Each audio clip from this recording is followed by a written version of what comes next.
കൃഷ്ണ ഗുരുവായൂരപ്പ. ഇന്ന് ഉണ്ണിക്കണ്ണൻ ശ്രീലകത്ത് കാളിയൻ്റെ മുകളിൽ നിൽക്കുന്നതായിട്ടാണ്. ഒരു കാല് കാളിയൻ്റെ നെറുകയിൽ ചവിട്ടി മറുകാലൊന്ന് ഉയർത്തിപ്പിടിച്ച് ഒരു കയ്യിൽ കാളിയൻ്റെ വാലും മറുകയിൽ താമരപ്പൂവുമായിട്ടാണ് നിൽക്കുന്നത്.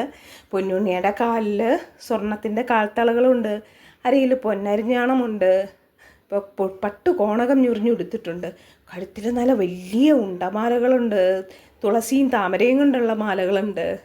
കൂടാതെയോ മാങ്ങാമാലയുണ്ട്, വളയം പോലൊരു മാലയൊക്കെ ഇട്ടിട്ടുണ്ട്. സുന്ദരനായിട്ടാണ്. 2 കൈവളകളുണ്ട്, കയ്യിൽ വളകൾ ചാർത്തിയിട്ടുണ്ട്, പൊൻകിരീടം, ഗോപിക്കുറി, സ്വർണത്തിൻ്റെ ഗോപി വെച്ചിട്ടുണ്ട്, കാതിൽ കമ്മൽ അണിഞ്ഞിട്ടുണ്ട്, കണ്ണും പിരിയും ഒക്കെ എഴുതി സുന്ദര കുട്ടനായിട്ടാണ്.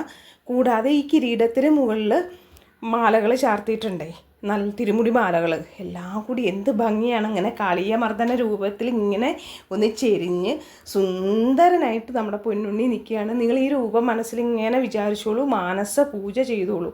മാനസ പൂജയേക്കാൾ വലിയ പൂജയില്ല എന്ന് ഞാൻ പലപ്പോഴും പറഞ്ഞിട്ടുണ്ട്. സ്വർണ്ണാഭരണ ഭൂഷിതനായി കയ്യിൽ താമരപ്പൂവുമേന്തി വാലും കളിയൻ്റെ വാല് മറുകയിൽ പിടിച്ചിട്ട് കളിയ മർദ്ദന രൂപത്തിൽ അത് ആസ്വദിച്ച് നമ്മുടെ പൊന്നുണ്ണി ശ്രീലകത്ത് നിറഞ്ഞു നിൽക്കുകയാണ്. എല്ലാവരുടെയും അനുഗ്രഹം, ഗുരുവായൂരപ്പൻ്റെ അനുഗ്രഹം എല്ലാവർക്കും ഉണ്ടായിത്തീരട്ടെ. കൃഷ്ണ ഗുരുവായൂരപ്പ.